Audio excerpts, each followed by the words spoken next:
Welcome back दोस्तों। Good evening and welcome back.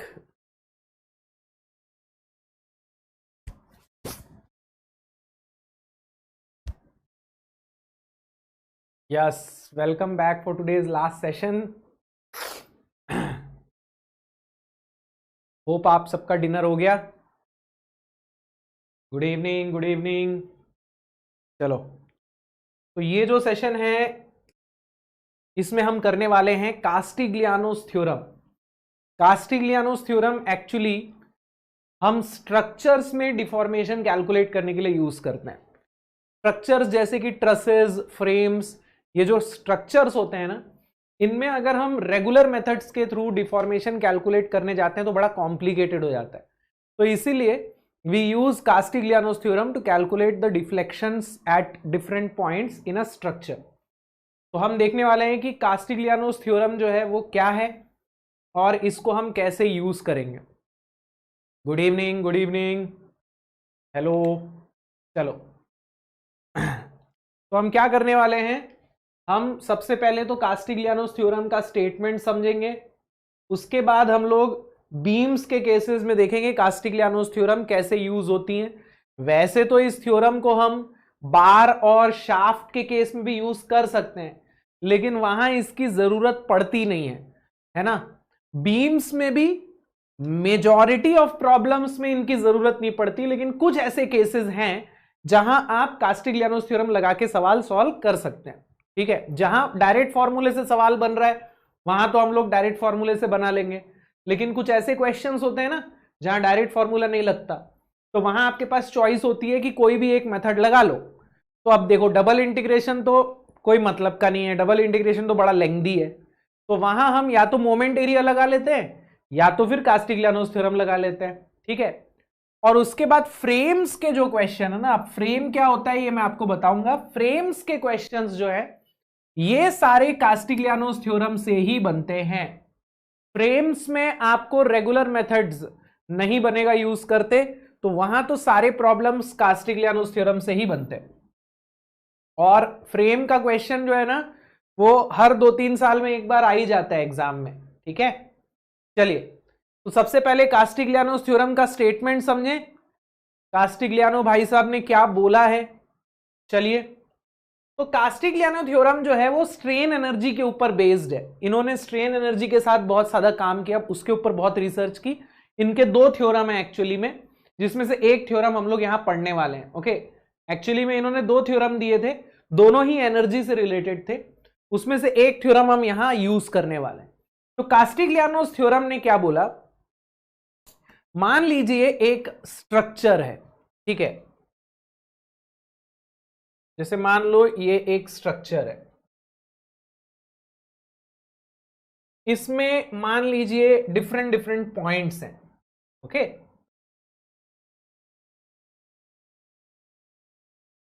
जैसे मान लो ये है ए पॉइंट, ये है मान लीजिए बी पॉइंट, ये है मान लीजिए सी पॉइंट। ठीक है, मैं देखो यहां पे ना एग्जाम्पल के लिए ऐसा बना रहा हूं। अब ये मत बोलना कि यार ऐसा स्ट्रक्चर कभी देखा नहीं है, ये कौन सा स्ट्रक्चर है। तो मैं सिर्फ एक एग्जाम्पल के लिए बना रहा हूं। ठीक है, तो चलिए मान लीजिए एक ऐसा स्ट्रक्चर है जिसमें डिफरेंट पॉइंट्स है। इन डिफरेंट पॉइंट्स में फोर्सेस या मोमेंट्स लग रहे हैं। जैसे मान लो यहां पे एक फोर्स लग रहा है इस प्रकार से, मान लो यहां पे एक फोर्स लग रहा है कुछ इस प्रकार से, और मान लो यहां पे एक मोमेंट लग रहा है कुछ इस प्रकार से। इस फोर्स को मैं बोल देता हूं पी ए, इसको मैं बोल देता हूं पी बी, इसको मैं बोल देता हूं एम सी। ठीक है, अब कास्टिग्लियानोस थ्योरम क्या बोलता है अगर मान लीजिए इन फोर्सेस और मोमेंट्स की वजह से इस स्ट्रक्चर की टोटल स्ट्रेन एनर्जी यू है,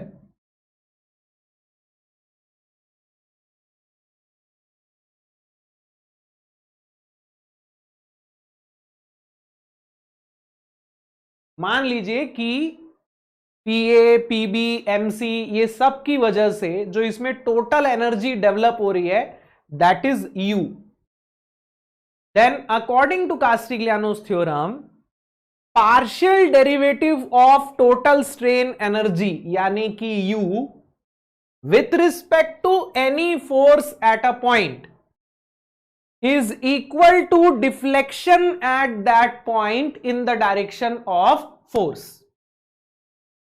समझो इसको, हमारे एग्जाम्पल से रिलेट करो। Partial derivative of total strain energy यानी कि अगर मैं U का पार्शियल डेरिवेटिव निकालूं किसी भी फोर्स के रिस्पेक्ट में, जैसे मैं PA के रिस्पेक्ट में अगर निकालूंगा, then it will be equal to deflection at that point in the direction of the force. तो अगर मैंने U को PA के रिस्पेक्ट में डिफरेंशिएट किया तो मुझे क्या मिलेगा? मुझे A पॉइंट का डिफ्लेक्शन मिलेगा। कौन सी डायरेक्शन में मिलेगा? PA की डायरेक्शन में। PA किस डायरेक्शन में लग रहा है? X डायरेक्शन में लग रहा है। तो अगर मैं delta U by delta PA करता हूं, then I will get XA।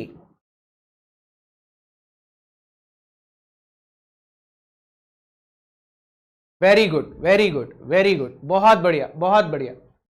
अगर मान लीजिए मैंने U को PB के रिस्पेक्ट में डिफरेंशिएट किया, अगर मान लीजिए मैंने U को PB के रिस्पेक्ट में डिफरेंशिएट किया, तब क्या होगा? तब क्या होगा? तो आपको B पॉइंट का डिफ्लेक्शन मिलेगा। कौन सी डायरेक्शन में मिलेगा? B पॉइंट पे जो फोर्स लग रहा है वो कौन सी डायरेक्शन में? PB कौन सी डायरेक्शन में? Y डायरेक्शन में है, तो आपको यहां Y डायरेक्शन में डिफ्लेक्शन मिलेगा। Very good, very good. अब यहां C पॉइंट पे कोई फोर्स नहीं लग रहा है, C पॉइंट पे तो एक कपल लग रहा है। तो अगर मैं U को कपल के रिस्पेक्ट में डिफरेंशिएट करूंगा तो क्या मिलेगा, उसके बारे में तो नहीं बताया गया है। तो अगर मैं U को कपल के रिस्पेक्ट में डिफरेंशिएट करूंगा, then I will get theta C। Deflection की जगह मुझे क्या मिलेगा? मुझे स्लोप मिलेगा। क्लियर है क्या? तो अगर आप किसी पॉइंट का डिफॉर्मेशन कैलकुलेट करना चाहते हो यूजिंग कास्टिग्लियानोस थ्योरम, तो स्ट्रेन एनर्जी निकाल लो, फिर उस स्ट्रेन एनर्जी को फोर्स के रिस्पेक्ट में डिफरेंशिएट करोगे, डिफ्लेक्शन मिल जाएगा। मोमेंट के रिस्पेक्ट में डिफरेंशिएट करोगे, थीटा मिल जाएगा। अब ये कास्टिग्लियानोस थ्योरम कहां कहां एप्लीकेबल है? इस कास्टिग्लियानोस थ्योरम को आप हर जगह अप्लाई कर सकते हो, कहीं भी अप्लाई कर सकते हो। फॉर एग्जाम्पल, मान लीजिए एक बार का क्वेश्चन दिया हुआ है,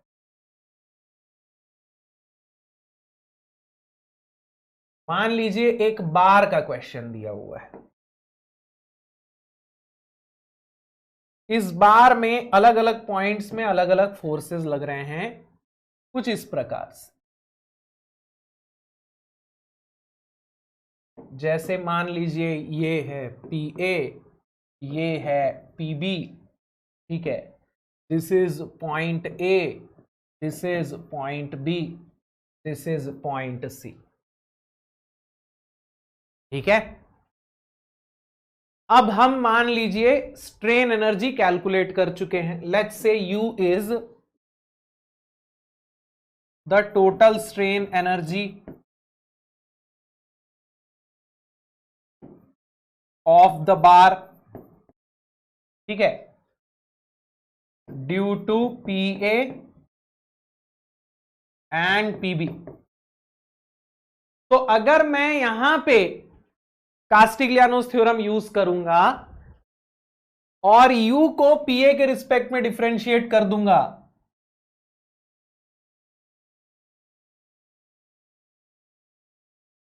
तो मेरे को मिल जाएगा हॉरिजॉन्टल डिफ्लेक्शन ऑफ A, ठीक है। वैसे ही अगर मैं U को PB के रिस्पेक्ट में डिफरेंशिएट कर दूंगा तो मुझे मिल जाएगा हॉरिजॉन्टल डिफ्लेक्शन ऑफ B। लेकिन मुझे इस केस में कास्टिग्लियानोस की जरूरत पड़ती नहीं है। क्यों नहीं पड़ती है? क्योंकि भैया हमें पता है ए पॉइंट का डिफ्लेक्शन जो होगा वो ए से लेके सी तक की चेंज इन लेंथ के बराबर होगा, और ए से लेके सी तक की चेंज इन लेंथ निकालना मुझे आता है आसानी से, delta L equals to P L by A, वहां से मैं निकाल लूंगा। वैसे ही अगर मेरे को बी का डिफ्लेक्शन चाहिए then I will calculate change in length of B C. तो यहां हमको कास्टिग्लियानोस थ्योरम की जरूरत पड़ेगी क्या?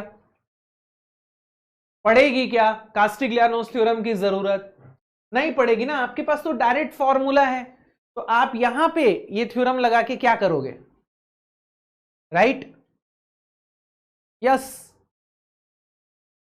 वैसे ही आप ना शाफ्ट के केस में भी ये थ्योरम यूज कर सकते हो। इवन अगर कोई शाफ्ट का क्वेश्चन है ना, जैसे मान लीजिए ये क्वेश्चन है,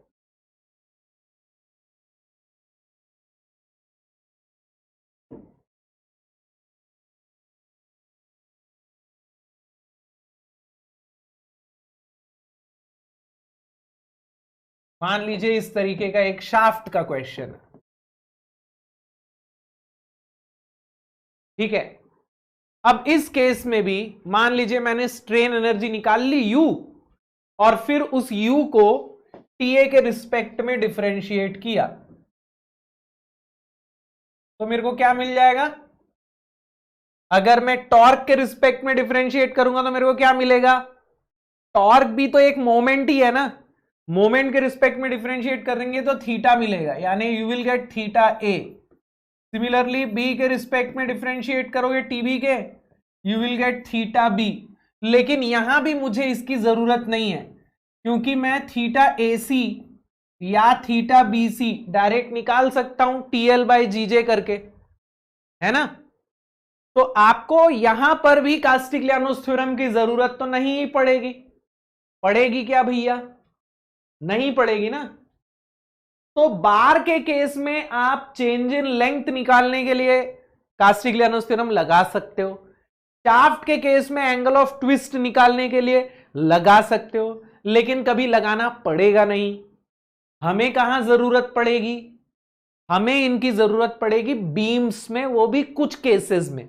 बीम में भी हर जगह नहीं पड़ेगी, कुछ केसेस में पड़ेगी, लेकिन फ्रेम में तो सारे क्वेश्चंस में पड़ेगी। तो अब हम सीधे चलें क्या कि जो क्वेश्चन हम लोग इस थ्योरम से बनाने वाले हैं, सीधे मैं उन प्रॉब्लम्स में चलूं क्या? ये प्रॉब्लम्स करवा के कोई मतलब है क्या? अगर मैं ये प्रॉब्लम करवा भी दिया, कल को आप बोलोगे कि हट, इसको तो मैं डेल्टा एल वाले फॉर्मूले से बना लेता, क्या करने का मतलब था ये?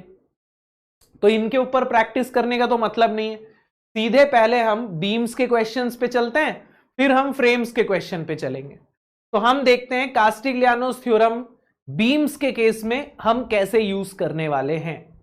अब ना बीम्स के या फ्रेम्स के केस में ना मैं एक डायरेक्ट फॉर्मूला डिराइव करके आपको दे देता हूं, आपको फिर ना लंबा प्रोसीजर यूज नहीं करना पड़ेगा। अभी देखो, मान लीजिए एक कैंटिलीवर बीम है, लेट्स से कैंटिलीवर बीम है, ओके।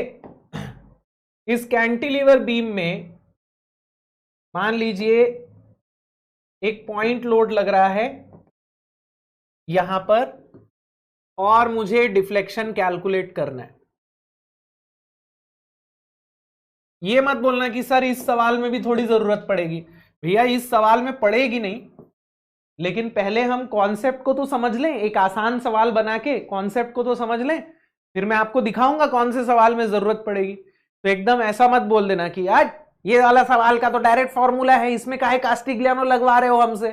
तो मैं आपको एक आसान सवाल से पहले समझा रहा हूं कास्टिग्लियानो अप्लाई कैसे करना है, फिर मैं आपको दिखाऊंगा कि एक्चुअली में कौन से क्वेश्चंस हम लोग इससे करने वाले हैं। अब मान लीजिए आपको यहां ए पॉइंट का डिफ्लेक्शन निकालना है, वर्टिकल डिफ्लेक्शन निकालना है, ओके। अब ध्यान देना, कास्टिग्लियानो थ्योरम बोलता है कि पहले आप यू कैलकुलेट कर लो, उसके बाद उसको डिफरेंशिएट करो तो डिफ्लेक्शन मिलेगा। और आप ऐसा कर भी सकते हो। अभी हम लोगों ने देखा था ना इस सवाल में यू कैसे निकालते हैं, अभी अपन ने देखा था ना इस क्वेश्चन में यू कैसे निकालते हैं। तो पहले यू कैलकुलेट कर लो, फिर delta U by delta W कर लो। लेकिन हम एक डायरेक्ट फॉर्मूला डिराइव कर लेते हैं। डायरेक्ट फॉर्मूला कैसे डिराइव करेंगे? क्या मैं ऐसा बोल सकता हूं, vertical deflection of A will be equal to delta U by delta W? क्या मैं ऐसा बोल सकता हूं? अब यहां मैं u की इक्वेशन रख देता हूं, यहां मैं u की इक्वेशन रख देता हूं।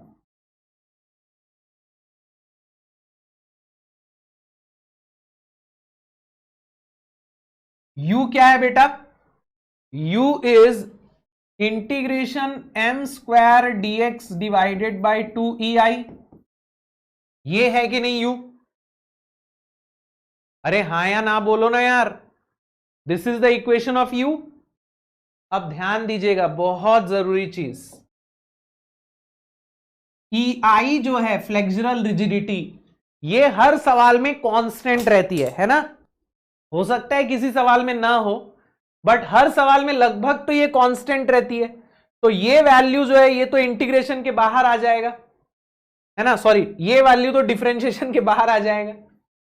तो अंदर क्या बचेगा? अंदर बचेगा m स्क्वायर dx। अब अगर मैं m स्क्वायर dx को डिफरेंशिएट करूं तो मुझे क्या मिलेगा दोस्त? अगर मैं m स्क्वायर को w के रिस्पेक्ट में डिफरेंशिएट करूं तो मेरे को क्या मिलेगा? m स्क्वायर को डिफरेंशिएट करने पे मेरे को मिलेगा 2m into del M by del W. मिलेगा कि नहीं मिलेगा? अगर मैं m स्क्वायर को w के रिस्पेक्ट में डिफरेंशिएट करूं तो मेरे को मिलेगा 2m into del M by del W. अब ये जो 2 है ये इस 2 से कैंसल हो जाएगा, तो आपको YA की एक डायरेक्ट इक्वेशन देखने को मिलेगी।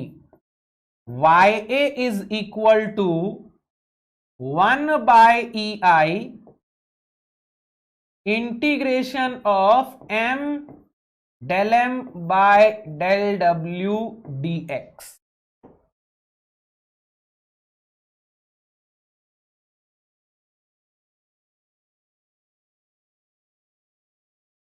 क्लियर है क्या?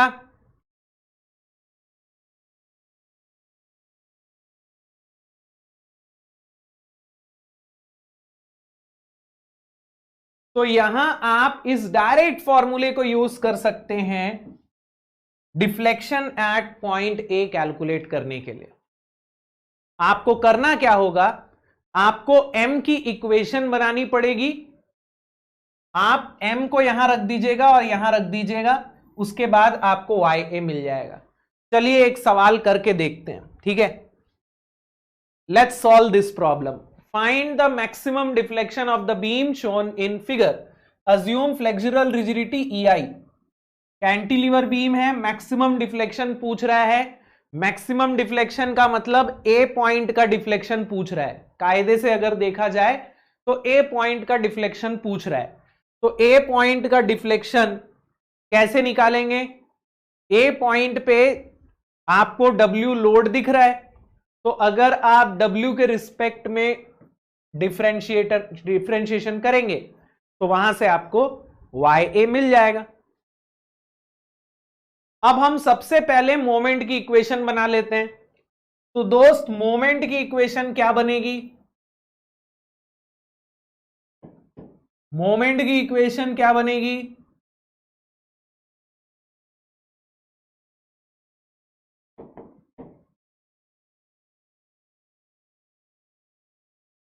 m will be equal to minus W into x. अगर मैं प्लस W इंटू एक्स भी करूंगा ना तो भी मेरे को वही आंसर मिलेगा। आप टेंशन मत लो, आप माइनस रखो प्लस रखो, आंसर वही मिलेगा। अब यहां आप लगे हाथ del M by del W भी कर लो, तो del M by del W क्या हो जाएगा? माइनस एक्स हो जाएगा,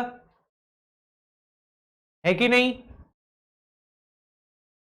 वेरी गुड, वेरी गुड।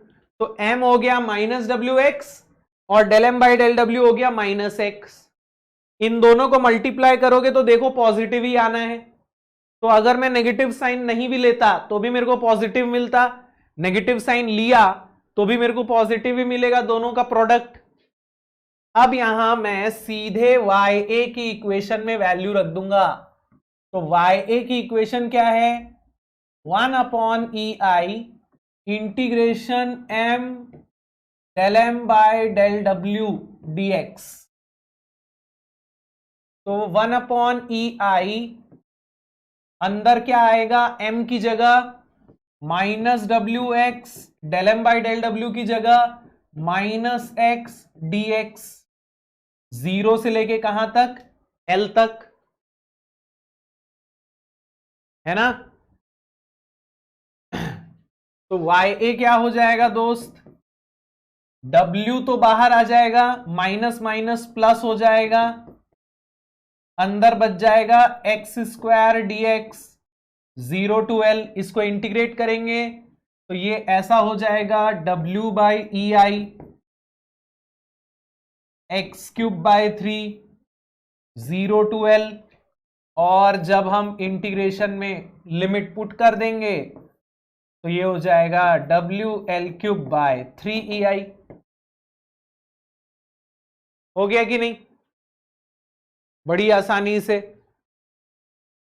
हालांकि यहां जरूरत नहीं थी, हमारे पास ये फॉर्मूला ऑलरेडी है, लेकिन एप्लीकेशन क्लियर हुआ क्या? क्या करना है? M की इक्वेशन बनानी है, del M by del W निकालना है, फिर दोनों को फॉर्मूले में उठा के पुट कर देना है। क्लियर हुआ? क्लियर हुआ? एक और सवाल देखते हैं, एक और सवाल देखते हैं, एक और सवाल देखते हैं।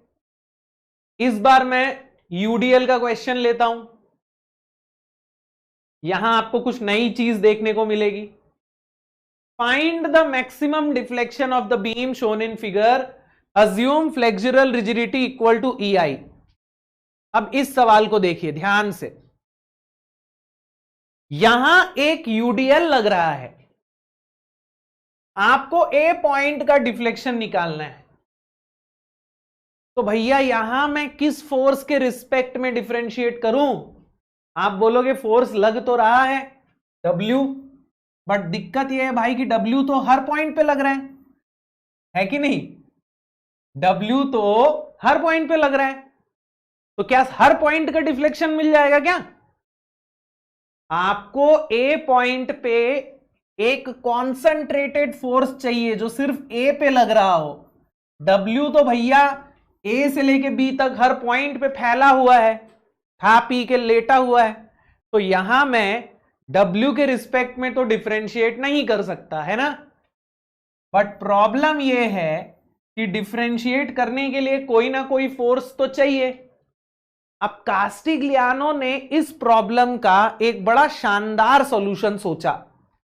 उन्होंने बोला कोई बात नहीं, एक काम करो, अभी कोई फोर्स नहीं है ना, आप एक डमी फोर्स लगा दो। क्या लगा दो? एक डमी फोर्स लगा दो। आप इसके ऊपर एक डमी फोर्स अप्लाई कर दो।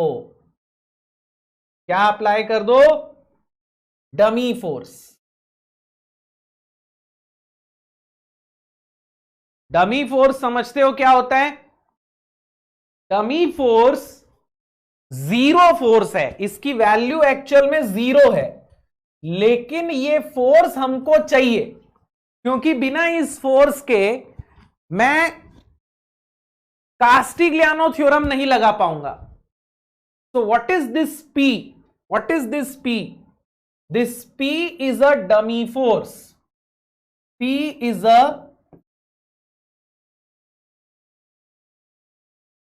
dummy force. Dummy force बोले तो P की वैल्यू 0 है। तो सर यार आप कहना क्या चाहते हो, अब करना क्या है? तो ध्यान से समझो क्या करना है।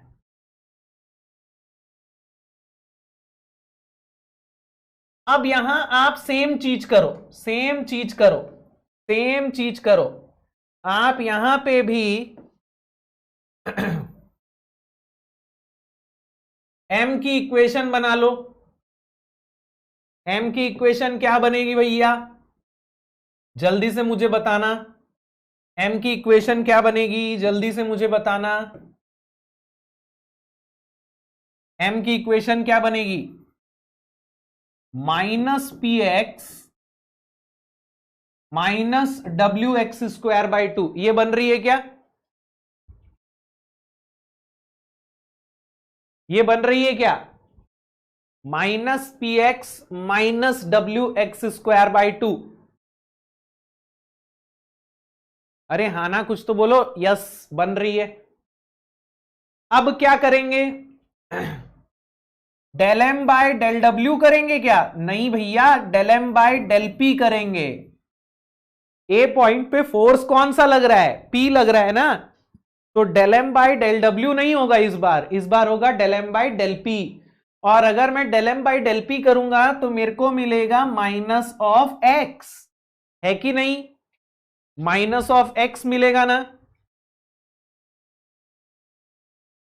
यस। अब भैया आपका काम बन गया है, आपको यही तो चाहिए था ना, आपको यही चीज चाहिए थी ना, del M by del P चाहिए था, तो बस आपको del M by del P मिल चुका है। अब चूंकि हमें सिर्फ इसी चीज के लिए P की जरूरत थी, तो अब P की जरूरत आपकी खत्म हो चुकी है। तो अब आप क्या करोगे, अब आप P को जीरो पुट कर दोगे, अब आप P को जीरो पुट कर दोगे।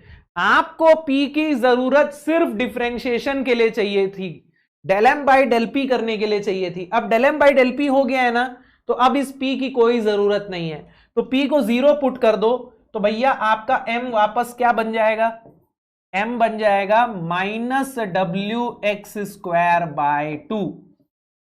अब आप बोलोगे कि सर ऐसा क्यों किया, कोई बात नहीं, आपको ऐसा नहीं करना है तो आप यही इक्वेशन यूज कर लो, लेकिन फाइनल आंसर में तो P को जीरो पुट करना ही पड़ेगा, हाँ कि ना, बात मेरी समझ में आ रही है क्या।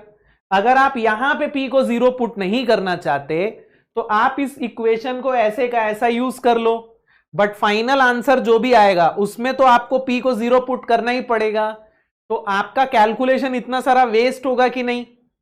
अगर मैंने इस इक्वेशन में डेल एम बाई एम की जगह पूरा इक्वेशन बड़ा सा रखा, पूरा इंटीग्रेशन वगैरह सब परफॉर्म किया, फाइनल आंसर में आप P को जीरो पुट करोगे, तो आप इंटीग्रेट करके अपना टाइम वेस्ट नहीं कर रहे हो।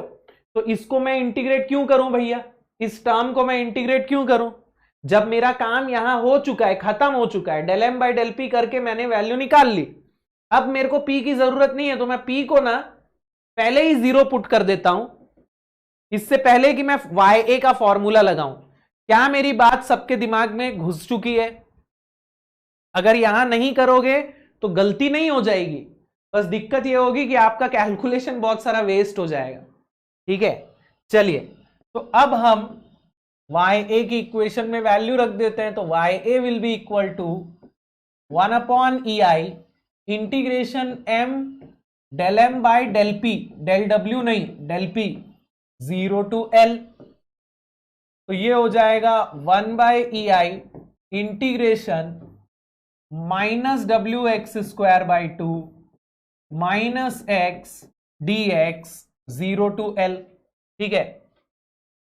इंटीग्रेट करोगे आपको मिल जाएगा WL to the power 4 by 8EI। हमारे पास डायरेक्ट फॉर्मूला है ये ऑलरेडी, मैं बस आपको डमी फोर्स का कॉन्सेप्ट समझाना चाह रहा था कि जहां पे भी आपको फोर्स की जरूरत है और फोर्स लग नहीं रहा है तो वहां आप डमी फोर्स लगा दो, लेकिन डमी फोर्स की जरूरत सिर्फ डिफरेंशिएशन तक है। एक बार आपका पार्शियल डिफरेंशिएशन वाला टर्म निकल गया, उसके बाद डमी फोर्स को जीरो कर सकते हो।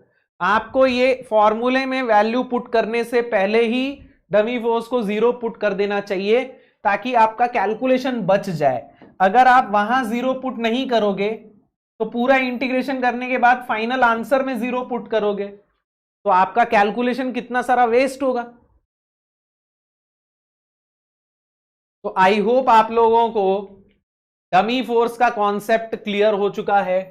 डमी फोर्स कब लगाना है, कैसे लगाना है, क्लियर है क्या? क्लियर है क्या? यस। चलिए, तो अब हम लोग सीधे ऐसे सवालों पे आते हैं जहां हमें कास्टिग्लियानोस थ्योरम की जरूरत पड़ने वाली है। एक्चुअल में हमें इस सवाल में तो पड़ेगी नहीं, इस सवाल में भी पड़ेगी नहीं। ये दोनों सवाल तो हम लोगों ने सिर्फ कॉन्सेप्ट समझने के लिए किए हैं। अब आते हैं सीधे उन सवालों में जहां कास्टिग्लियानो की जरूरत है। तो अब बनाइए ये वाला सवाल। ये सवाल जो है, अगर मैं किसी और मेथड से बनाने जाऊंगा ना तो नानी याद आ जाएगी। A simply supported beam of uniform flexural rigidity EI is loaded as shown in figure. Find the deflection of the beam under the load. मतलब क्या निकालना है मेरे भाई? C पॉइंट का डिफ्लेक्शन निकालना है। समझ रहे हो? सिंपली सपोर्टेड बीम दिया है लेकिन अनसिमेट्रिक लोडिंग दी है, आपको C पॉइंट का डिफ्लेक्शन निकालना है। अगर इस सवाल को आप किसी और मेथड से बनाओगे ना, डबल इंटीग्रेशन या मोमेंट एरिया मेथड से, तो बहुत लेंथी जाएगा।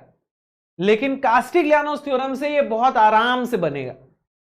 ध्यान से समझिएगा कैसे। सबसे पहले हम मोमेंट की इक्वेशन बना लेते हैं, वो तो हमारा पहला स्टेप है ना। हमें सी पॉइंट का डिफ्लेक्शन निकालना है। सी पॉइंट पे ऑलरेडी एक फोर्स लग रहा है, यहां हमें डमी ममी की जरूरत नहीं पड़ेगी। तो सबसे पहले तो हम मोमेंट की इक्वेशन बना लेते हैं।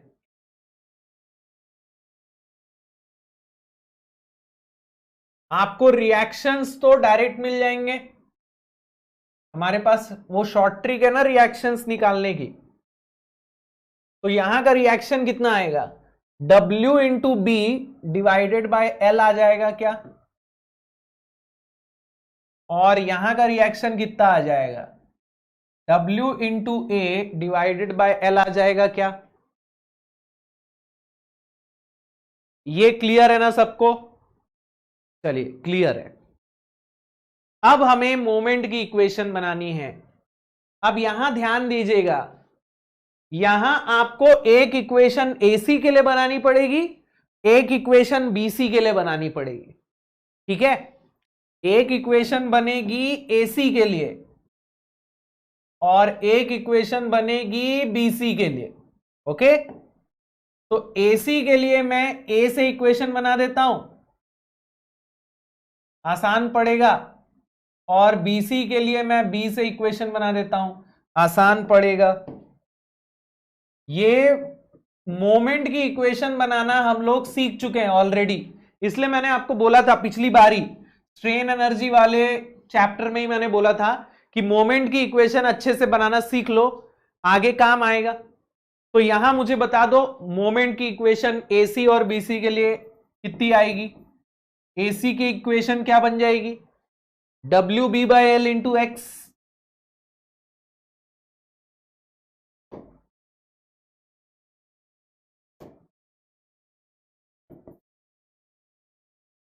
WB by L into X, और del M by del W क्या हो जाएगा? W के रिस्पेक्ट में डिफरेंशिएट करोगे तो ये हो जाएगा B by L into X. Similarly BC के लिए इक्वेशन बनाऊंगा तो ये बनेगा WA by L into X, और del M by del W करूंगा तो ये बनेगा A by L into x.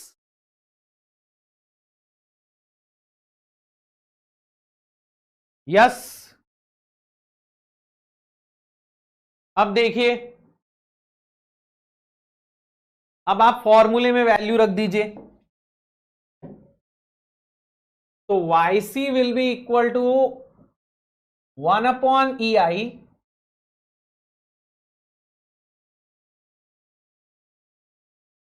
Integration M del M by del W dx। तो ये हो जाएगा 1 अपॉन EI इंटीग्रेशन AC के लिए हो जाएगा ये W by B by L into x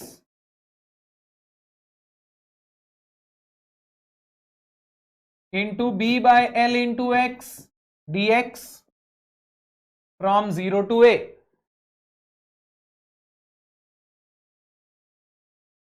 then BC के लिए हो जाएगा ये 1/EI integration WA by L into x A by L into x into dx।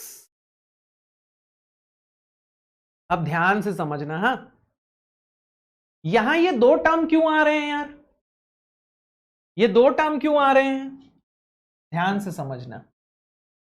This is the deflection of C YC due to bending of AC। AC जब bend होगा तो वो C को नीचे लेके जाएगा, और BC जब बेंड होगा तो वो भी C को नीचे लेके जाएगा। तो ये टर्म आपको बता रहा है कि AC अपनी बेंडिंग की वजह से C को कितना नीचे लेके जा रहा है, और ये टर्म आपको बता रहा है कि BC की बेंडिंग की वजह से ये कितना नीचे जा रहा है। तो समझ में आया क्या ये दो टर्म क्यों मिल रहे हैं, इन दो टर्म्स का क्या मतलब है। इन दो टर्म्स का मतलब यह है कि AC भी C को नीचे लेके जा रहा है और BC भी C को नीचे लेके जा रहा है। ठीक है, तो ये टर्म आपको बता रहा है कि AC की बेंडिंग से YC कितना मिल रहा है, और ये बता रहा है कि BC की बेंडिंग से YC कितना मिल रहा है। ठीक है, तो जल्दी जल्दी इंटीग्रेट करके मेरे को आंसर दे दो यार।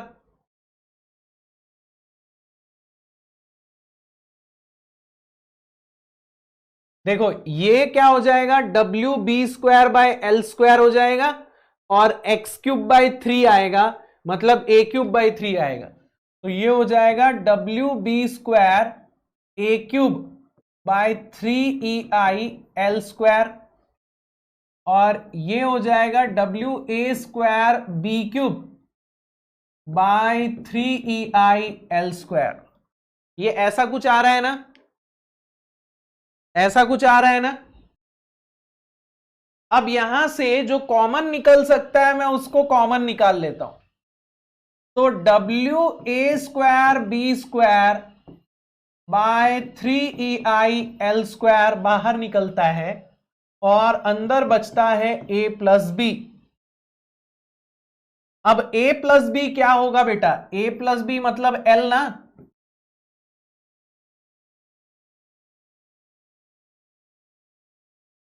A+B will be equal to L ना, है कि नहीं।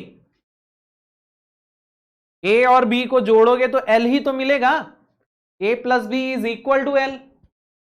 तो भैया यहां एक L जो है वो कैंसल आउट हो जाएगा, तो YC will become WA² B² divided by 3EIL।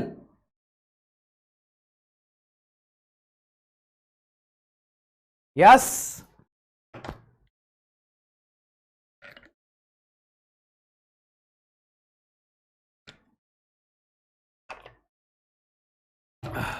चलो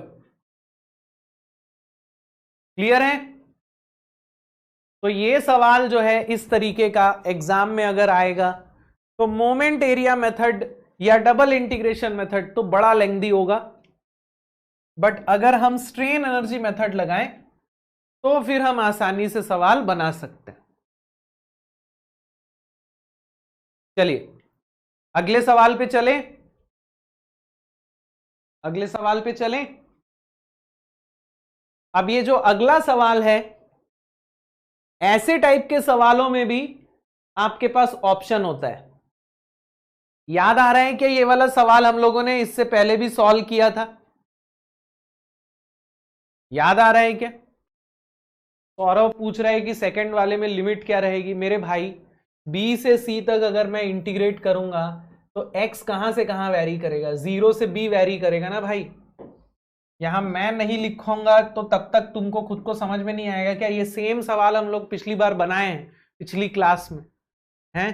तब सो रहे थे तुम।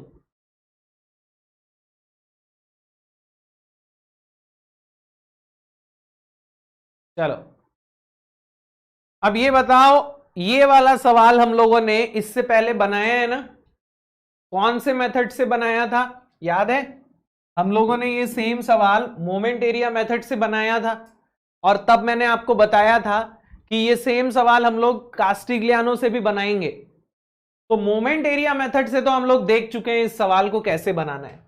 अब देखते हैं ऐसा सवाल अगर आया जहां फ्लेक्सुरल रिजिडिटी चेंज होती है तो उनको हम कास्टिग्लियानोस थ्योरम से कैसे बनाएंगे। ओके, अब यहां आपको जो बीम दी है उसकी फ्लेक्सुरल रिजिडिटी ए से बी तक अलग है और बी से सी तक अलग है।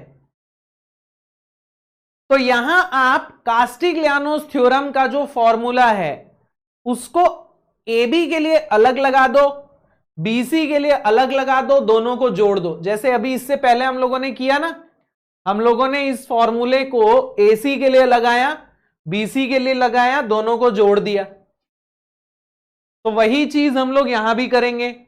हम उस फॉर्मूले को ए बी के लिए लगाएंगे, फिर बीसी के लिए लगाएंगे और दोनों को जोड़ देंगे।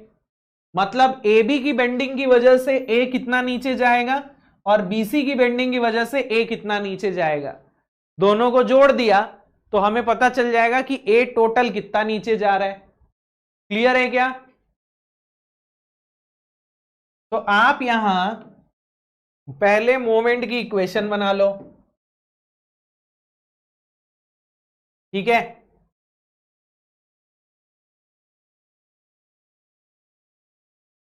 तो अगर मैं ए बी के लिए इक्वेशन बनाऊंगा तो इक्वेशन क्या आएगी भैया?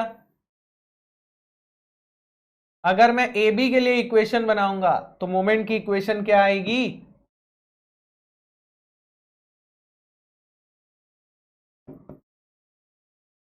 ए बी के लिए मोमेंट की इक्वेशन क्या आएगी? ए बी के लिए मोमेंट की इक्वेशन आएगी माइनस डब्ल्यू एक्स, जहां एक्स कहां से कहां तक वारी करेगा? 0 से एल तक। एक्स कहां से कहां तक वेरी करेगा? 0 से एल तक, ठीक है? आप अभी सिर्फ ए बी के लिए इक्वेशन बना रहे हो, ठीक है ना? अब मुझे बीसी के लिए इक्वेशन बनानी है तो मैं ये सेक्शन अब बीसी में ले लेता हूं। अब यहां मैं x कहां से लूं बताइए? x मैं ए बी से लूं या बीसी से लूं? कहां से लूं? चलिए मैं सॉरी x में a से लूं या b से लूं? मैं a से ले लेता हूं। आपको b से लेना है आप b से ले सकते हैं, मैं a से ले रहा हूं। मैंने आपको ऑलरेडी बताया हुआ है आप x कहीं से भी ले सकते हैं। आपकी मोमेंट की इक्वेशन थोड़ी चेंज हो जाएगी, आपकी लिमिट चेंज हो जाएगी, बट फाइनल आंसर सेम रहेगा। यहां पे भी वही चीज होगी। तो मैं यहां x a से ले रहा हूं, अगर आपको b से लेने का मन है तो आप b से भी ले सकते हैं। तो अब मुझे ये बताइए bc के लिए मोमेंट की इक्वेशन क्या बन रही है? तो अगर मैं a से x ले रहा हूं तो मोमेंट की इक्वेशन बनेगी माइनस डब्ल्यू एक्स। अगर आप b से x ले रहे हो तो आपकी इक्वेशन बनेगी minus W L plus x, ठीक है? अगर आप a से इक्वेशन लोगे x लोगे तो इक्वेशन बनेगी माइनस डब्ल्यू एक्स, बी से x लोगे तो इक्वेशन बनेगी minus W L plus x, ठीक है? शिवशंकर क्या भैया भांग वांग खा लिए हो क्या यार? कुछ भी इक्वेशन बना रहे हो हैं? इस पॉइंट पे मोमेंट लोगे, यहां से डिस्टेंस x है तो इक्वेशन क्या बनेगी भाई? माइनस डब्ल्यू इंटू एक्स बनेगी ना। और अगर b से x ले रहे हो तो minus W L plus x बनेगी ना। तुम्हारी ये अच्छी विचित्र सी इक्वेशन काहे बन रही है? x minus L. अब यहां लिमिट क्या हो जाएगी, अगर मैं ये इक्वेशन यूज कर रहा हूं, मतलब मैंने x को a से लिया है, तो b पॉइंट पे x की वैल्यू रहेगी l और c पॉइंट पे x की वैल्यू रहेगी 2l। तो यहां मेरी लिमिट आ रही है l टू 2l। अगर आप b से x ले रहे हैं तो आपकी लिमिट बन रही होगी 0 टू l, है ना।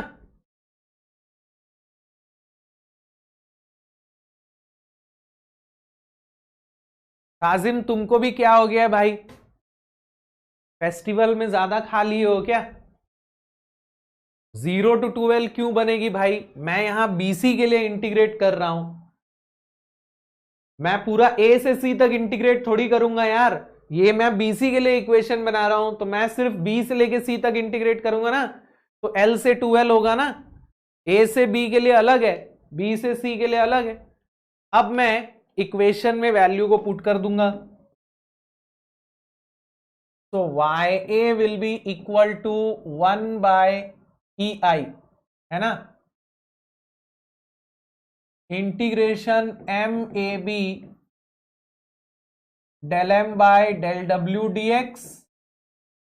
और जब मैं BC के लिए रखूंगा तो यहां 1/2EI आ जाएगा।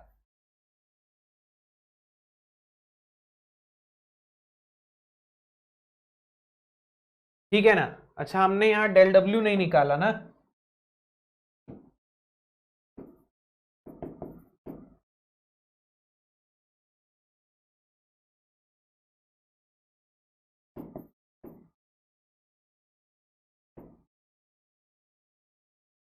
तो आपको M del M by del W तो सेम मिल रहा है, बट आपको एक बार EI करना है यहां पर और एक बार यहां 2EI कर देना है, ठीक है ना।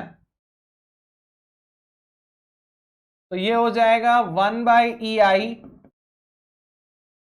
0 to L minus WX into minus X dx plus 1/2EI L to 2L minus WX minus X dx। ठीक है, क्लियर है। तो अब यहां ये W बाहर आ जाएगा, माइनस माइनस प्लस हो जाएगा, इसको इंटीग्रेट करेंगे, this will become x square by 2 0 to L। Same चीज यहां आ जाएगी,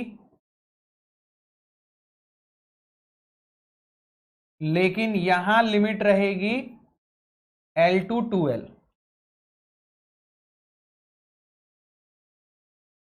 तो ये हो जाएगा, एक सेकेंड कुछ गड़बड़ कर रहे हैं ना, ये x³/3 होगा।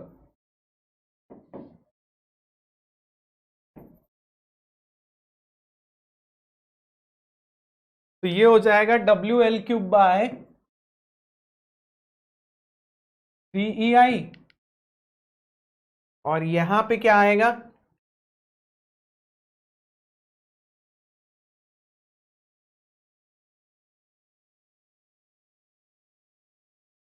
EI बाहर आ जाएगा,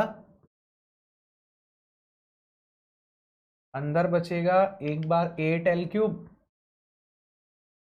और एक बार L³। तो ये हो जाएगा WL³/3EI, ये हो जाएगा 7WL³/6EI। तो ये 2/6 यानी कि 9/6 यानी कि 3/2।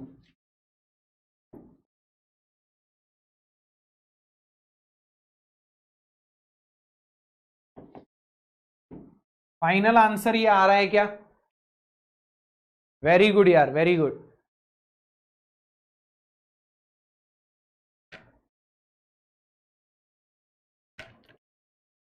नाइन बाई सिक्स को आप थोड़ा सिंप्लीफाई करोगे तो 3/2 हो जाएगा, है ना, 3WL³/2EI। तो ये सेम चीज मोमेंट एरिया मेथड से भी हम लोग कर चुके हैं, तो अगर आप चाहो तो कास्टिग्लियानो से भी कर सकते हो। दोनों से लगभग लगभग मेहनत उतनी ही लगेगी।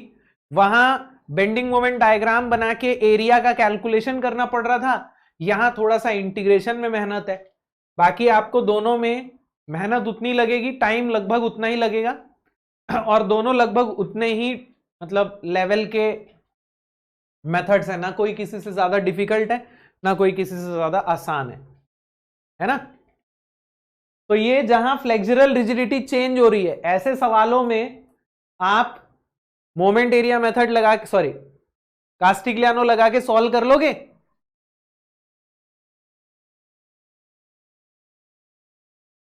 कर लोगे ना? चलिए, तो मैंने डीपीपी में भी क्वेश्चन दिए हैं इससे रिलेटेड, बनाना, ठीक है। आगे चलते हैं, अब आते हैं हमारे सबसे इंपॉर्टेंट सवाल में, ओके। और वो सवाल है फ्रेम्स के क्वेश्चन। क्योंकि ये क्वेश्चन तो हम लोग यहां नहीं करते तो भी चल जाता, क्योंकि ये सेम सवाल हम लोग मोमेंट एरिया मेथड से कर चुके हैं, बट ऐसा क्वेश्चन अगर आया, ये फ्रेम का क्वेश्चन है, तो इन क्वेश्चंस में हम कास्टिग्लियानोस थ्योरम ही लगाते हैं, यहां और कोई मेथड काम नहीं आएगा। अब ध्यान से देखो, find the vertical deflection of A of the frame shown in figure, assume flexural rigidity of all members equal to EI, neglect deformation due to axial load। ये जो लास्ट लाइन लिखी है neglect deformation due to axial load, ये मैं आपको बाद में समझाऊंगा, ठीक है। अभी इसके ऊपर ज्यादा टेंशन मत लेना। अभी ध्यान से देखो, फ्रेम का मतलब क्या होता है, हम लोगों ने इंजीनियरिंग मैकेनिक्स में पढ़ा था ना, ट्रस और frame. Truss and frames are nothing but structures, जहां अलग अलग मेंबर्स को जोड़ के हम लोग लोड सस्टेन करते हैं। तो यहां पे भी देखिए आपको ना दो मेंबर्स दिख रहे हैं, ए बी और बी सी। एक हॉरिजॉन्टल मेंबर है और एक वर्टिकल मेंबर है ना। अब ऐसे सवालों में हम कास्टिग्लियानोस थ्योरम लगा के डिफ्लेक्शन कैलकुलेट करते हैं। यहां आपको डिफ्लेक्शन किसका निकालना है? ए का निकालना है। किस डायरेक्शन में निकालना है? वर्टिकल डायरेक्शन में निकालना है। आपको यहां वर्टिकल डिफ्लेक्शन निकालना है ना, ए का। तो ए का वर्टिकल डिफ्लेक्शन हम कैसे कैलकुलेट करेंगे, ध्यान से देखिएगा। सबसे पहली चीज, आपको यहां डमी फोर्स लगाने की जरूरत नहीं है। हो सकता है किसी सवाल में डमी फोर्स लगाना पड़े, तो वो चीज पहले ही कर लिया करो, वरना कई बार होता ही है ना कि डमी फोर्स लगाना रहता है, बट हम लोग बिना लगाए सवाल सॉल्व करना चालू कर देते हैं। आधे सवाल के बाद ध्यान आता है अरे इसमें तो डमी लेना था। तो आपको पहले ही डिसाइड कर लेना है कि डमी लगेगा कि नहीं लगेगा। यहां डमी लगाने की जरूरत नहीं है। अब करना क्या है, इससे पहले जैसे हम लोग बीम के केस में कर रहे थे, अलग अलग पार्ट्स के लिए अलग अलग मोमेंट की इक्वेशन बना के दोनों को जोड़ दे रहे थे, सेम चीज यहां भी करनी है। आपको ए बी के लिए मोमेंट की इक्वेशन अलग बनानी है, बीसी के लिए मोमेंट की इक्वेशन अलग बनानी है। ए बी के लिए इक्वेशन तो आप आसानी से बना लोगे, बीसी के लिए कैसे बनानी है ये मैं समझाऊंगा। तो सबसे पहले तो ए बी के लिए इक्वेशन बनाते हैं। तो मैंने एक सेक्शन कंसीडर कर लिया ए बी में, जो कि यहां से x डिस्टेंस पे हो। इस सेक्शन पे मैं बेंडिंग मोमेंट ले लेता हूं। तो moment in A B will be equal to how much? W into X. अब यहां प्लस माइनस की चिंता मत करना, ठीक है ना, यहां प्लस माइनस का झमेला नहीं पालते हैं, सब कुछ प्लस ले लेते हैं, क्योंकि अपन देख चुके हैं माइनस लेंगे तो भी वही आएगा, प्लस लेंगे तो भी वही आएगा। Del M by del W करोगे, यू विल गेट एक्स। तो ये हो गया ए बी का इक्वेशन, है ना। ये तो सबको क्लियर होगा, यहां तो किसी को कोई दिक्कत नहीं होगी ना, ये तो सबको क्लियर है। अब आते हैं बीसी की इक्वेशन में। तो अगर मुझे बीसी के लिए इक्वेशन बनानी है ना, तो मैं ऐसे भी इक्वेशन बना सकता हूं। मैं यहां एक सेक्शन लेता हूं और मैं देखता हूं इस सेक्शन पे इस लोड की वजह से मोमेंट कितना आएगा। लेकिन अगर आपको यह समझने में दिक्कत हो रही है कि मोमेंट कैसे कैलकुलेट होगा, तो एक बेटर ऑप्शन ये है कि आप ना फोर्स को पहले यहां बी पर लेकर आ जाइए, ताकि आपको क्लियरली दिखे कि मोमेंट कैसे आ रहा है।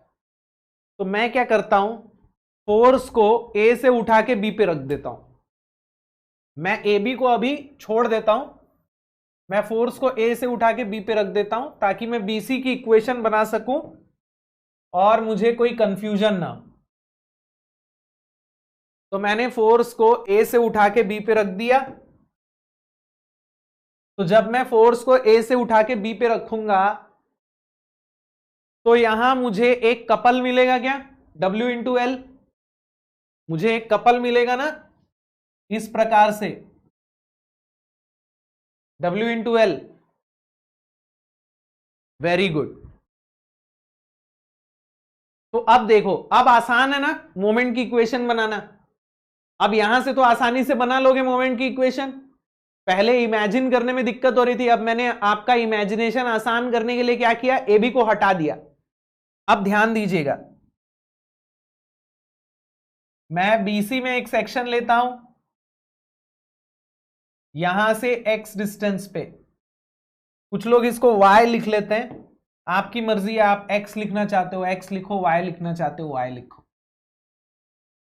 तो यहां मुझे मोमेंट कितना मिलेगा दोस्त बीसी में, ये W जो है इसकी वजह से तो कोई मोमेंट नहीं आएगा ना, आपको सिर्फ WL मिलेगा,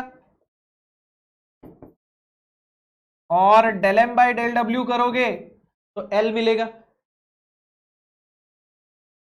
हाँ ना बोल लो यार कुछ।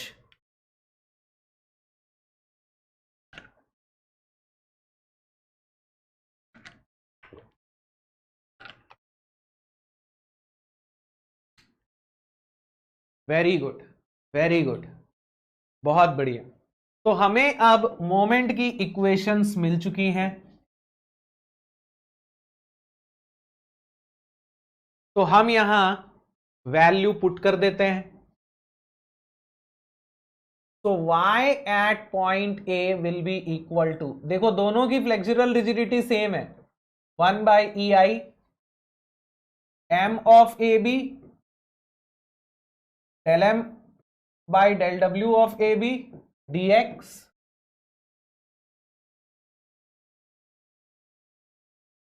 एम ऑफ बी सी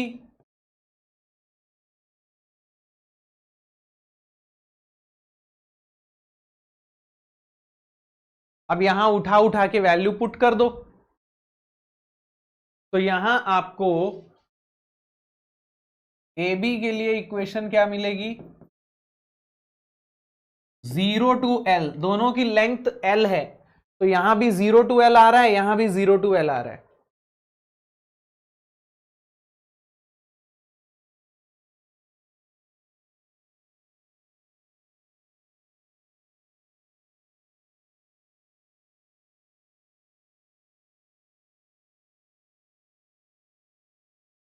ये इक्वेशंस बन रही होंगी।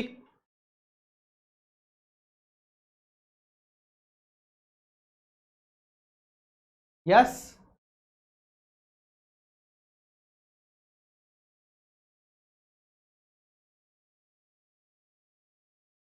तो ये हो जाएगा W L cube by 3EI, और ये हो जाएगा W L cube by E आई, तो 1/3 प्लस 3/3 4/3।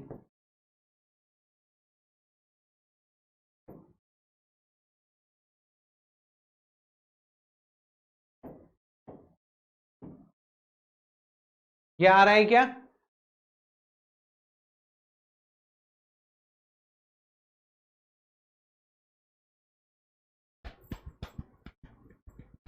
बहुत बढ़िया, वेरी गुड यार, very good, 4WL cube by 3EI।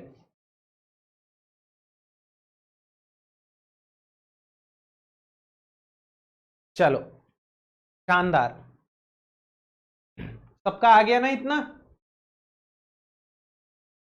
नहीं आ रहा है मतलब कैलकुलेशन में कहीं ना कहीं गड़बड़ कर रहे हो, तो एक बार कैलकुलेशन चेक कर लेना, ठीक है।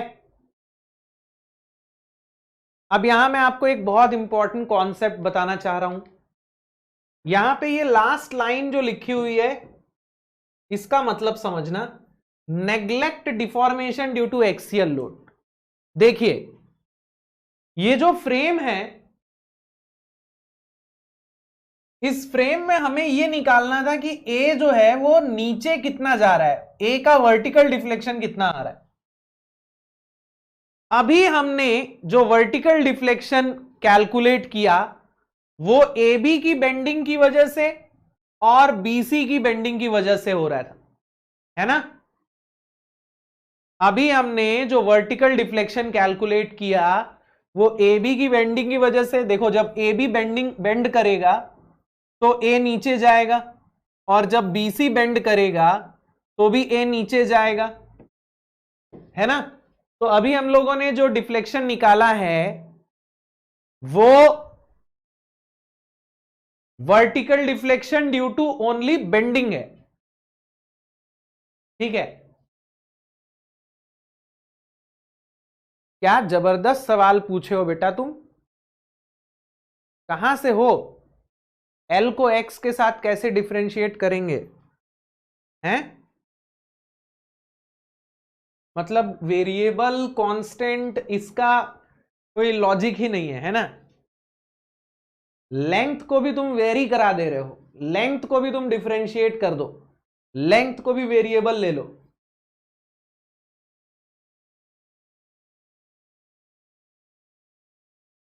चलो अब ध्यान देना, ध्यान देना।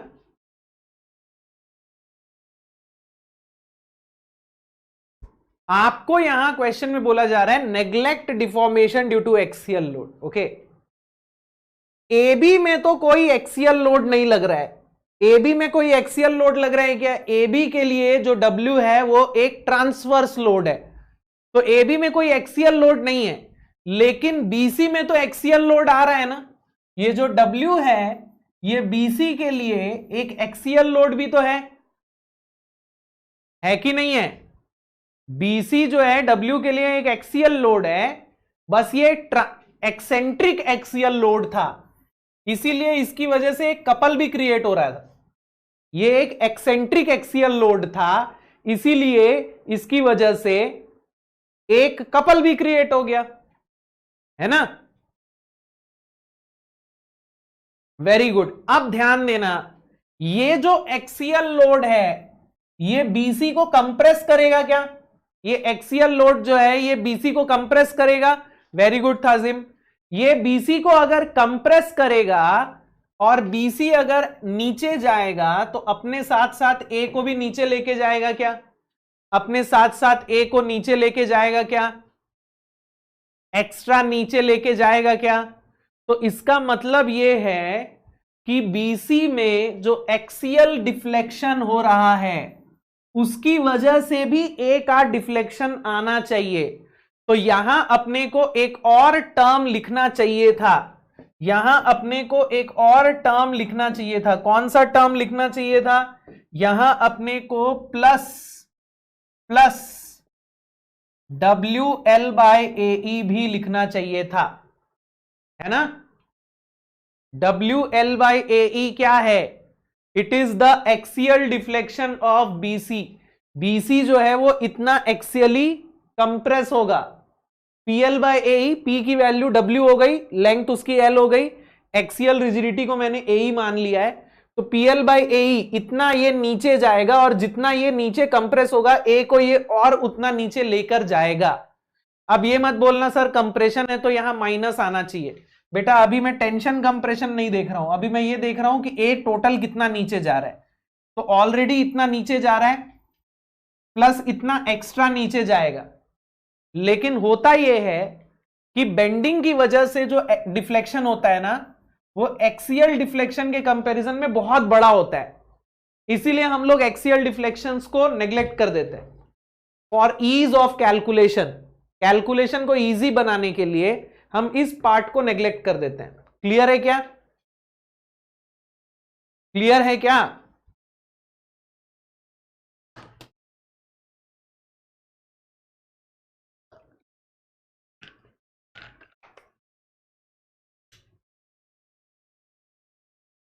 यस, वेरी गुड, क्लियर है एकदम।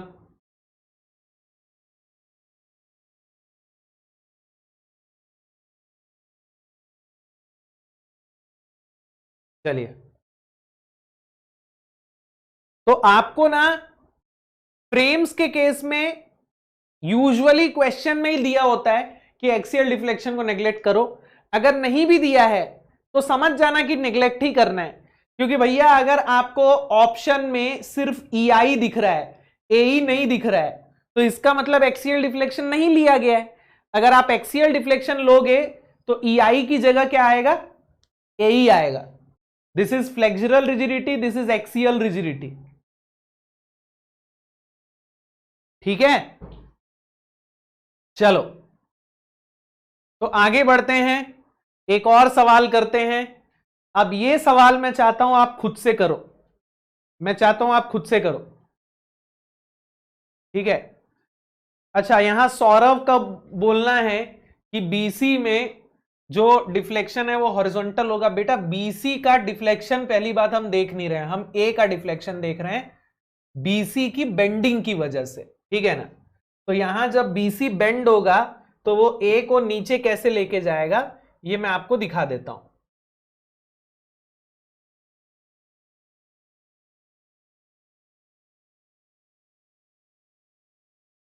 तो ये ऐसा कुछ सवाल है,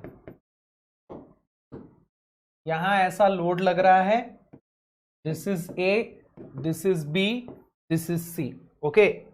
अब जब BC बेंड होगा, अभी मैं मान के चलता हूं कि AB जो है वो स्ट्रेट है, AB भी बेंड हो रहा है, BC भी बेंड हो रहा है ना। अभी मान के चलो कि AB स्ट्रेट है, तो अगर BC कुछ इस प्रकार से बेंड हुआ, BC कुछ इस प्रकार से बेंड होगा, तो भाई उसके साथ जुड़ा हुआ जो AB है वो नीचे जाएगा कि नहीं जाएगा?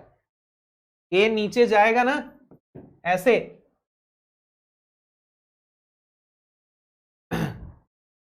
अरे जाएगा कि नहीं जाएगा? बी अगर रोटेट करेगा, बी में स्लोप की वजह से रोटेशन आएगा ना, तो वो ए बी को नीचे लेके जाएगा ना, ऐसा नीचे लेके जाएगा, तो ए नीचे जाएगा। तो समझ में आया, बीसी की बेंडिंग की वजह से ए कैसे नीचे जा रहा है, ठीक है। चलो ये वाला सॉल्व करो।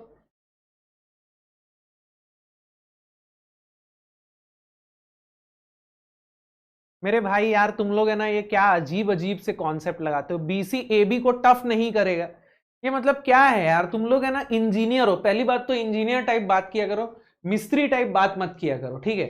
ये मिस्त्री वाले लैंग्वेज मत यूज किया करो कि बीसी ए बी को टफ नहीं करेगा। क्या बीसी ए बी को टफ क्या करेगा ये बताओ तुम मुझे, हाँ। बीसी ए बी को टफ क्या करेगा, मतलब इस सेंटेंस का मतलब क्या है, तुम ये बताओ। कहां से इंजीनियरिंग कर रहे हो यार, हाँ। कहां से इंजीनियरिंग कर दे रहे हो तुम? सोनू लेथ सेंटर से तो इंजीनियरिंग नहीं कर दे रहे हो ना?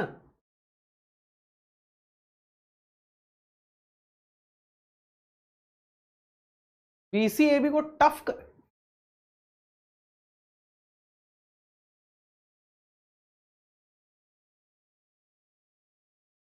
हाँ चलो, बीसीएबी को टच नहीं करेगा। एक बात बताओ यार, इसका भी क्या मतलब होता है? ये बीसीएबी को क्या टच नहीं कर रहा है, तुम मुझे ये बताओ। भाई ये एक फ्रेम है यार, ये एक सिंगल बॉडी है, ये जुड़ा हुआ है, तो बीसीएबी को टच नहीं करेगा मतलब क्या है? छुआछूत चल रहा है इन लोगों के बीच में, ए भी हवा में लटका हुआ है, हाँ। ए भी हवा में लटका रहेगा?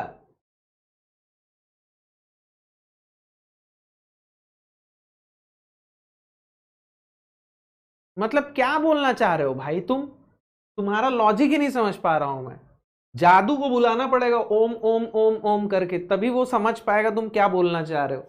मेरे भाई ये बी जो है, इसी पे बीसी और ए बी एक दूसरे से जुड़े हुए हैं, ये फ्रेम है भाई, ये एक सिंगल बॉडी है, समझो इसको, ये एक एल शेप की बॉडी है, ठीक है। चलो सॉल्व करो।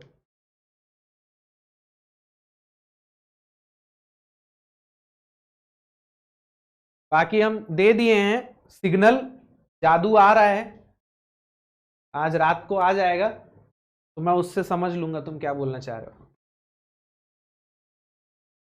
कर्व होगा तो नीचे होगा सर ना, क्या कर्व होगा तो नीचे होगा, मतलब क्या बोलना चाह रहे हो भाई तुम? कर्व होगा तो नीचे होगा, तुम ये बोलना चाह रहे हो क्या कि ये ऐसा हो जाएगा? तो मेरे भाई पहली बात तो तुम ये समझ लो कि यहाँ पे ये डिफ्लेक्शन बहुत छोटे होते हैं, तो इसको ऐसा झूला झूला के नीचे नहीं कर देना है, इतना डिफ्लेक्शन नहीं करना होता है, ठीक है ना। ये बी जो है, बी डैश जो है, इसी लाइन में ही माना जाता है। तभी तो तुम जब कैंटिलीवर बीम का डिफ्लेक्शन बनाते हो, एक बात बताओ, आज तक कभी कैंटिलीवर में तो ये नहीं बोला तुमने, कैंटिलीवर बीम में जब डिफ्लेक्शन करते हैं अपन, ये कैंटिलीवर बीम है, तो डिफ्लेक्ट होने के बाद तुम ऐसा बनाते हो क्या, उसको ऐसा बना देते हो क्या? ए यहां है और ए डैश यहां है, ऐसा करते हो क्या? नहीं करते हो ना भाई, इतना झूला नहीं झुलाना है भाई उसको, ठीक है। प्यारी बिटिया नहीं है ये कि झूला झुलाए पड़े हैं उसको एकदम जुई जुई। ए यहां है तो ए डैश इसी की लाइन में माना जाता है, एक्चुअल में ऐसा नहीं होता है, लेकिन हम मानते हैं कि ये इतना छोटा डिफ्लेक्शन है कि ए डैश ए के जस्ट नीचे आ रहा है, ठीक है। तो अगर मैं वैसे ही बीसी को बेंड करूंगा तो बी डैश जो है वो बी के इसी लाइन में ही आएगा, यहां नहीं आ जाएगा झूला झूल के, ठीक है। तो जादू को सिग्नल देके वापस भेज दूं ना अगर तुम्हारे सवाल का मैंने सही जवाब दिया है तो? अगर तुम्हारे सवाल का मैंने सही जवाब दिया है तो बता दो, वरना मैं थोड़ा और एक्सप्लेन करने की कोशिश करता हूं। तुम यही बोलना चाह रहे थे ना?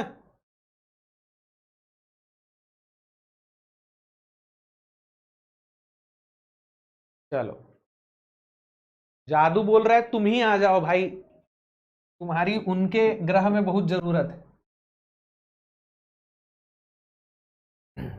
चलो,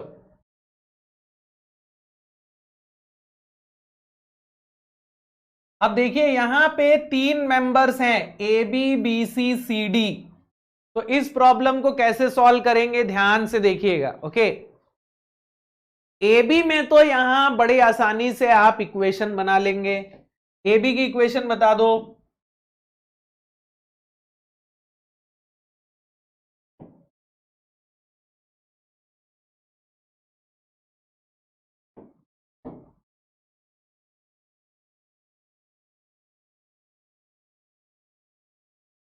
ए बी के लिए इक्वेशन बता दो, डब्ल्यू एक्स आ रहा होगा, del M by del W करेंगे तो ये एक्स हो जाएगा, है ना। चलो, अब बीसी के लिए इक्वेशन बनानी है तो थोड़ा इसको हम क्या करेंगे, ए बी को हटा देते हैं।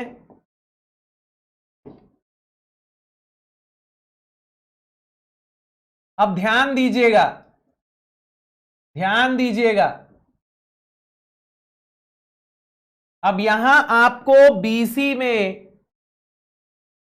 एक एक्सियल फोर्स मिल रहा है और एक कपल मिल रहा है ना।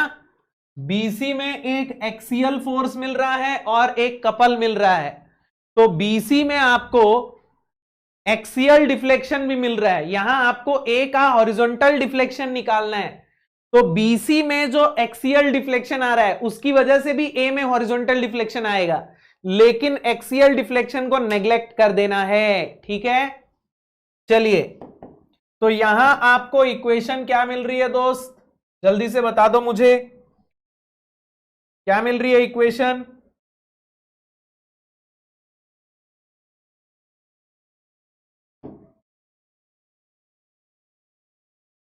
बीसी में इक्वेशन क्या मिल रही है?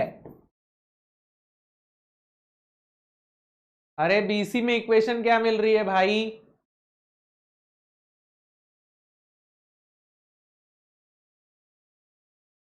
बीसी में मोमेंट की इक्वेशन क्या मिलेगी? Very good, W into L मिलेगी, and del M by del W करोगे तो क्या मिलेगा? एल मिलेगा।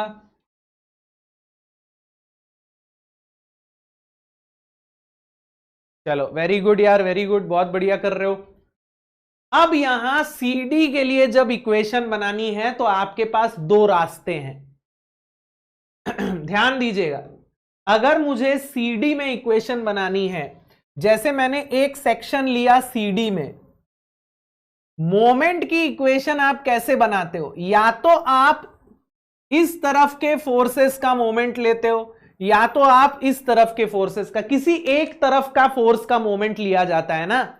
जैसे मैं यहां मोमेंट बना रहा हूं, तो या तो इस सेक्शन के इस तरफ के सारे फोर्सेस का मोमेंट लूंगा, या तो इस तरफ। यहां ले रहा हूं तो भी इस तरफ का लूंगा, या तो इस तरफ। अब CD में अगर मैं सेक्शन लेता हूं और मैं इस तरफ से मोमेंट ले लूं, तो मेरे लिए आसान नहीं होगा क्या? आप बोलोगे कि सर उस तरफ तो कोई फोर्स है ही नहीं। अरे फोर्स है मेरे भाई, यहां रिएक्शन फोर्स आएगा ना। तो अगर मैं यहां सेक्शन लेता हूं तो यहां का रिएक्शन फोर्स जो है उसका मोमेंट आएगा बस यहां पे, तो आसानी से नहीं निकल जाएगा। और यहां रिएक्शन कितना आएगा? यहां रिएक्शन कितना आएगा? यहां रिएक्शन की वैल्यू W हो जाएगी कि नहीं हो जाएगी? तभी तो ये बैलेंस होगा ना। और कोई रिएक्शन आएगा वहां पे? और कोई रिएक्शन आएगा वहां पे? और कोई रिएक्शन आएगा? नहीं आएगा। अगर आप सोच रहे हो कि यहां पे कपल आना चाहिए, कपल नहीं आएगा, क्योंकि ये फोर्स जो है वो D से ही पास हो रहा है, तो वो कोई कपल क्रिएट नहीं करेगा। ठीक है, वेरी गुड वेरी गुड, समझ गए एकदम। ये जो फोर्स है ये D से ही पास हो रहा है, इसीलिए इसीलिए ये कोई कपल क्रिएट नहीं कर रहा है। क्लियर है क्या? Very good very good. चलिए, तो अब मैं जब CD में इक्वेशन बनाऊंगा तो मैं इस तरफ से बना लेता हूं ना यार, इस तरफ से बना लेता हूं।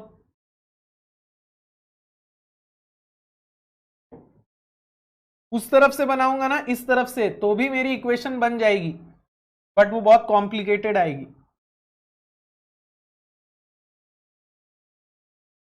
तो ये आ जाएगा W into X, del M by del W हो जाएगा x। बस बन गया। यस वेरी गुड सूरज, बहुत सही बोला। लाइन ऑफ एक्शन जो है दोनों का सेम है, तो कपल की यहां कोई जरूरत ही नहीं है ना। दोनों फोर्सेस जो है वो एक ही लाइन ऑफ एक्शन से पास हो रहे हैं, तो अपने आप को ऐसे ही बैलेंस कर दे रहे हैं, कपल की यहां जरूरत ही नहीं। आदित्य का 5W L³/3EI आ गया है। चलिए हम लोग भी फटाफट से बना के देख लेते हैं। तो यहां हम हॉरिजॉन्टल डिफ्लेक्शन निकाल रहे हैं ए का, तो ये हो जाएगा 1/EI M of AB del M by del W dx, 1/EI M of BC del M by del W dx and 1/EI M of CD del M by del W dx। तो values में, sorry equations में values रख देते हैं। तो A B के लिए W into X del M by del W x dx, limit तो सबकी 0 से L तक ही है।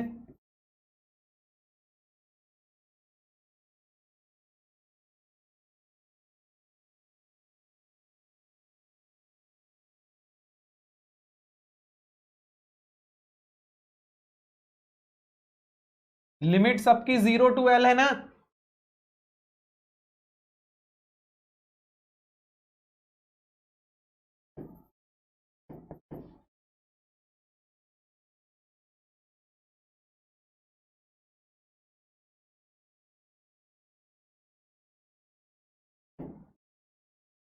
तो कुछ ऐसी इक्वेशन आ रही होगी, 1/3 प्लस 3/3 प्लस 1/3, 5/3 आ रहा है। वेरी गुड यार आदित्य। 5WL³/3EI सबका आ रहा है। राजेंद्र का भी आ चुका है, वेरी गुड। 5WL³/3EI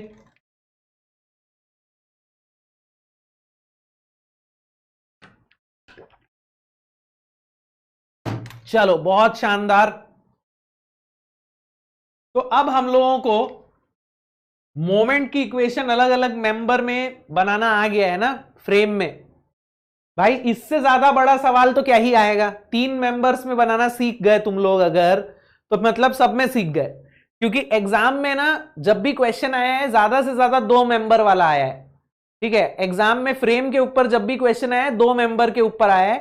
3 मेंबर तो मतलब ये सबसे बड़ा सवाल होगा।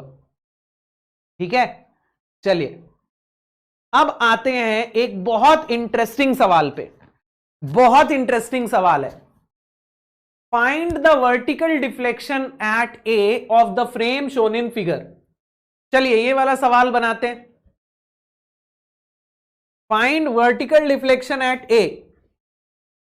बनाइए, इसको सॉल्व करने की कोशिश कीजिए।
इस सवाल में आपको ए पॉइंट का वर्टिकल डिफ्लेक्शन निकालना है, लेकिन ए पॉइंट पे कोई वर्टिकल फोर्स नहीं है। ए पॉइंट पे फोर्स तो है बट वर्टिकल नहीं है, हॉरिजॉन्टल फोर्स है।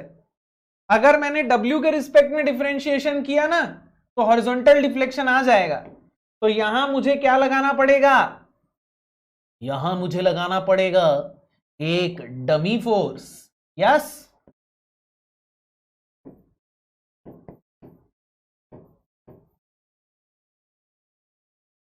डमी फोर्स की जरूरत है। यस, चलो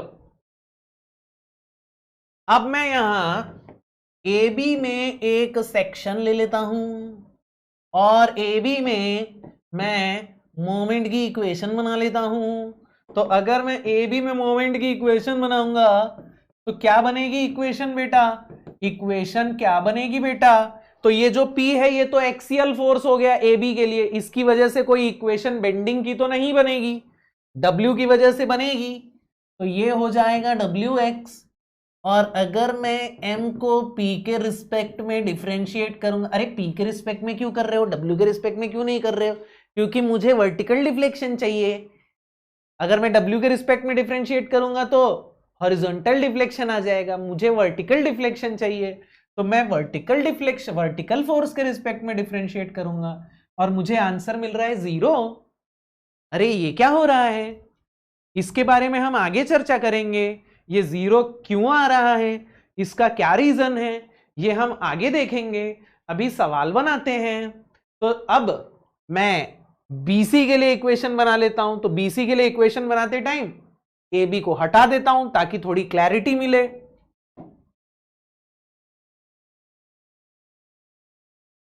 तो फोर्स को मैं यहां ट्रांसफर कर दूंगा दोस्त। अब जब मैं फोर्स को यहां ट्रांसफर करूंगा तो W को ट्रांसफर करने पे मुझे मिलेगा एक कपल WL, लेकिन जो P फोर्स है ये तो ऑलरेडी B से पास हो ही रहा है ना, इसका लाइन ऑफ एक्शन तो ऑलरेडी बी से पास हो ही रहा है, तो इसको कोई ट्रांसफर तो आप कर नहीं रहे हो। इसको ट्रांसफर करना थोड़ी बोलते हैं यार, इसका लाइन ऑफ एक्शन तो ऑलरेडी बी से पास हो ही रहा था, है ना। तो अब यहां मैं मोमेंट की इक्वेशन बनाता हूं।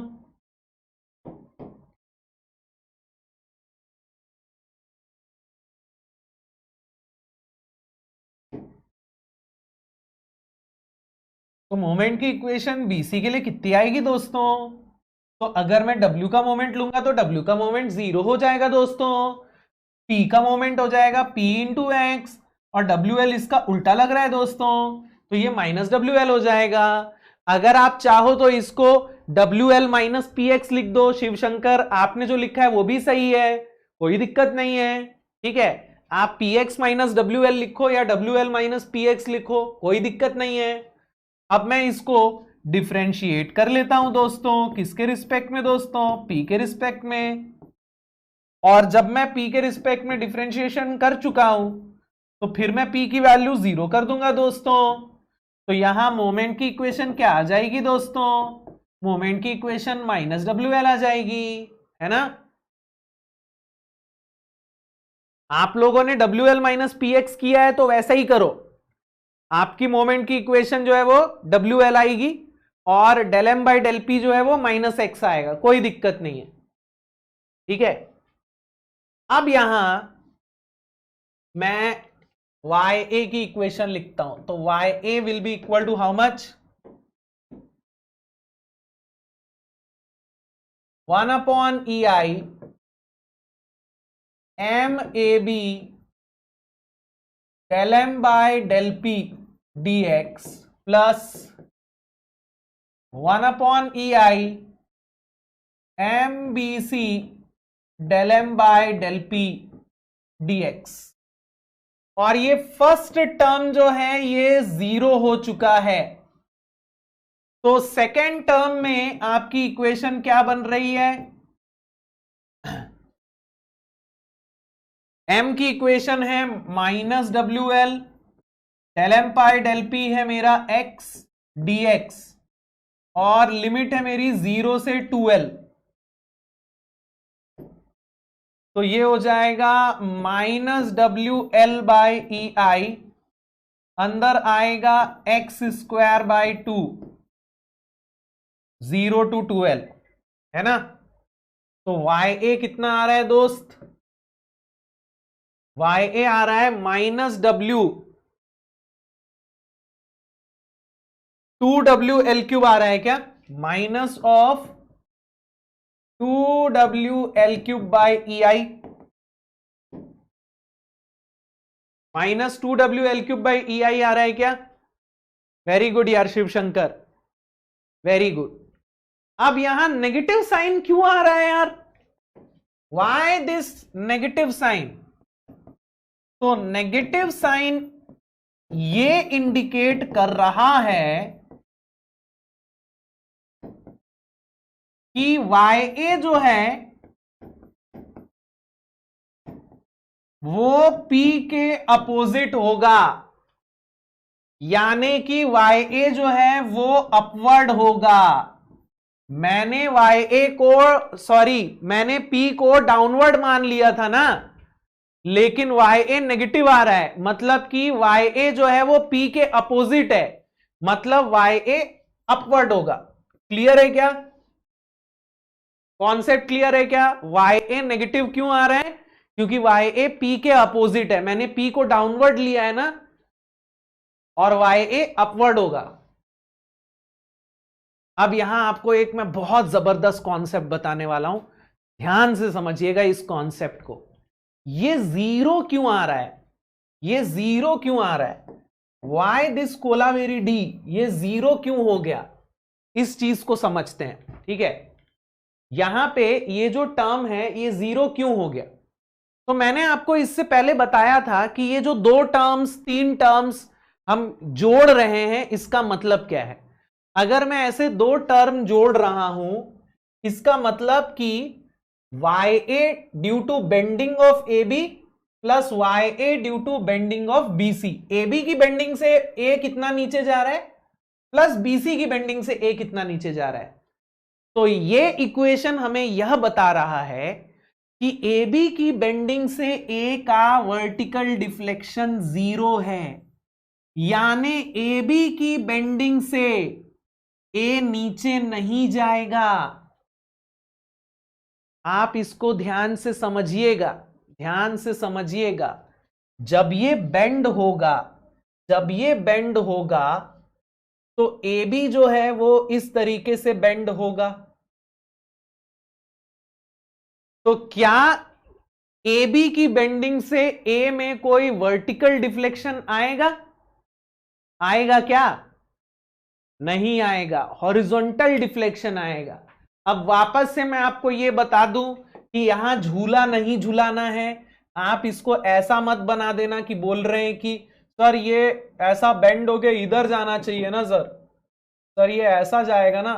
तो भाई हम यहां अज्यूम करते हैं कि डिफ्लेक्शन बहुत नेग्लिजिबली स्मॉल है, इसीलिए हम लोग हमेशा जब भी कैंटिलीवर बीम में डिफ्लेक्शन बनाते थे तो बी डैश को बी के जस्ट नीचे लेते हैं ना। एक्चुअल में ऐसा आएगा क्या? अगर बहुत बड़ा डिफ्लेक्शन होगा तो ऐसा आएगा, लेकिन हम लोग उसको जस्ट नीचे लेते हैं। तो वैसे ही यहां पे भी हम लोगों को इस तरीके से डायग्राम बनाना है, ठीक है? झूला नहीं झूलाना है। अब यहां ध्यान दीजिएगा, अगर ए बी की बेंडिंग से ए में कोई वर्टिकल डिफ्लेक्शन नहीं आ रहा तो किसकी वजह से आ रहा है? सिर्फ बीसी की बेंडिंग की वजह से आ रहा है। इसीलिए देखो बी ऊपर जा रहा है ना, बी ऊपर जा रहा है। बीसी की बेंडिंग की वजह से बी जितना ऊपर जाएगा उतना ही ए का वर्टिकल डिफ्लेक्शन आएगा, है ना? Y A will be equal to Y B. जितना बी ऊपर जाएगा उतना ही ए ऊपर जाएगा, है ना? ए भी तो उसको ऊपर लेकर नहीं जा रहा है, तो बीसी जितना बेंड होके बी को ऊपर लेकर जाएगा ना उतना ही ए ऊपर जा सकता है। तो अब मुझे बेसिकली सिर्फ बीसी की बेंडिंग से मतलब है। तो आप ये देख लो कि डब्ल्यू की वजह से बीसी का बेंडिंग कितना हो रहा है, बी का डिफ्लेक्शन कितना हो रहा है। मतलब इस सवाल को बनाने के लिए आपको सिर्फ इतना कंसिडर करना है। ए बी को भूल जाओ, ए बी की बेंडिंग से बी पे ए के वर्टिकल डिफ्लेक्शन में कोई असर नहीं पड़ रहा, तो मैं ए बी को भूल जाता हूं। अब बस आपको करना क्या है, आपको यहां से वाई बी निकाल लेना है, खत्म। आपको यहां से वाई बी निकाल लेना है। आपका वाई बी जितना होगा वाई ए उतना ही होगा। तो वाई बी कितना हो जाएगा दोस्त? Y B will be equal to M L square by 2EI। यहां लेकिन m की जगह क्या है दोस्त? WL है, और L की जगह 2L है।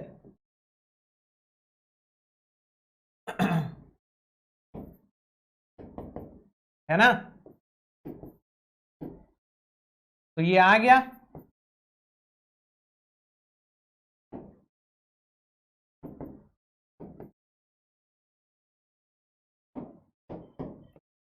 तो ये ना 2 स्टेप का सवाल था, है ना? अगर आप ये चीज पहचान गए कि ए बी की बेंडिंग से ए में कोई हॉरिजॉन्टल डिफ्लेक्शन नहीं आएगा और आपने ए बी को हटा दिया, तो फिर ये 2 स्टेप का सवाल है। क्लियर है क्या ये सवाल? क्लियर है क्या ये सवाल?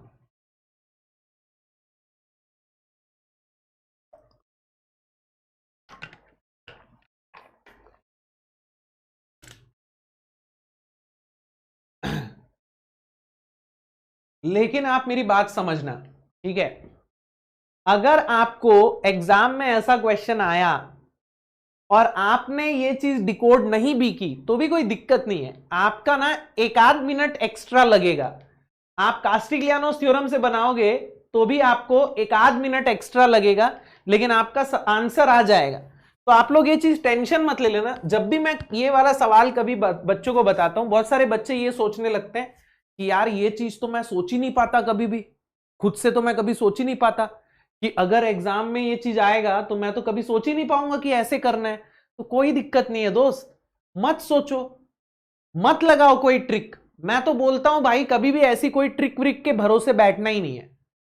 आपको कास्टिग्लियानोस थ्योरम से सवाल बनाना आता है ना, कास्टिग्लियानोस थ्योरम आप हर सवाल में लगा सकते हो ना, है कि नहीं? कास्टिग्लियानोस थ्योरम आप हर सवाल में लगा सकते हो, तो बस आप लगाओ और बनाओ। जिसको जीरो होना रहेगा वो हो जाएगा जीरो अपने आप।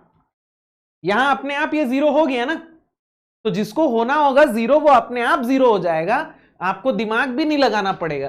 कास्टिग्लियानोस थ्योरम की यही खास बात है, यहां आपको ज्यादा सोचने की जरूरत ही नहीं है। जिसको जीरो होना होगा वो अपने आप जीरो हो जाएगा, आपको खुद ही पता चल जाएगा कि ए बी की बेंडिंग से ए का वर्टिकल डिफ्लेक्शन आएगा कि नहीं आएगा।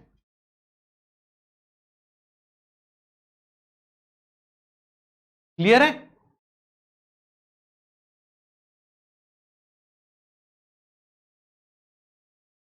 क्लियर है क्या?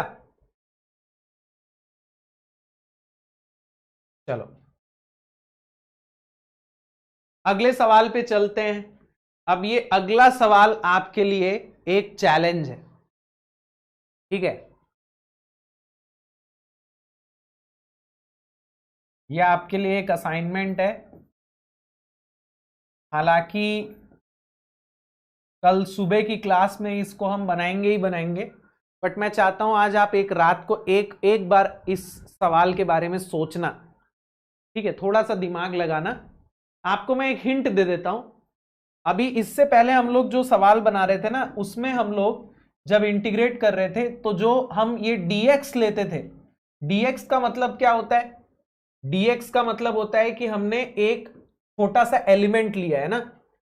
तो अभी तक हम जितने भी सवाल ले रहे थे ना, उसमें dx मतलब ये स्ट्रेट एलिमेंट था, बट यहां पे आपको एक सेमी सर्कुलर फ्रेम दिया हुआ है। तो यहां आपको ना एक छोटा सा जो एलिमेंट मिलेगा उसकी लेंथ dx नहीं होगी। ओके, यहां आपको कुछ इस तरीके से सवाल बनाना पड़ेगा कि मान लीजिए ये सेंटर है, सेंटर से मैंने एक एलिमेंट लिया छोटा सा इस प्रकार से,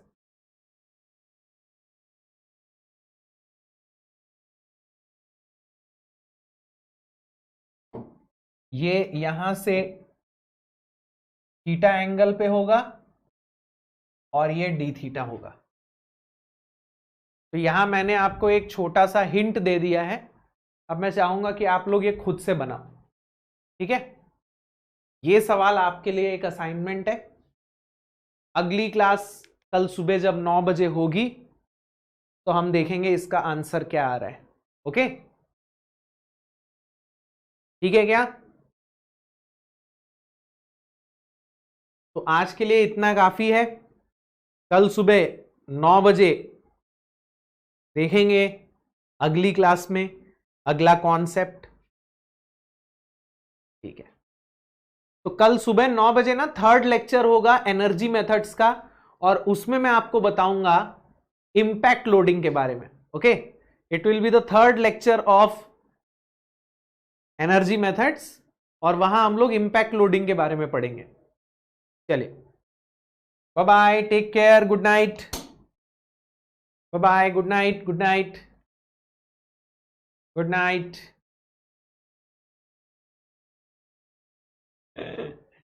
डोंट वरी भाई, नहीं आएगा जादू।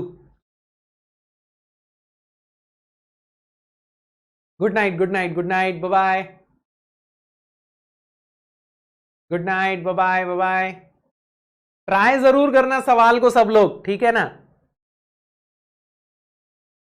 चलो, good night, good night, bye bye, good night.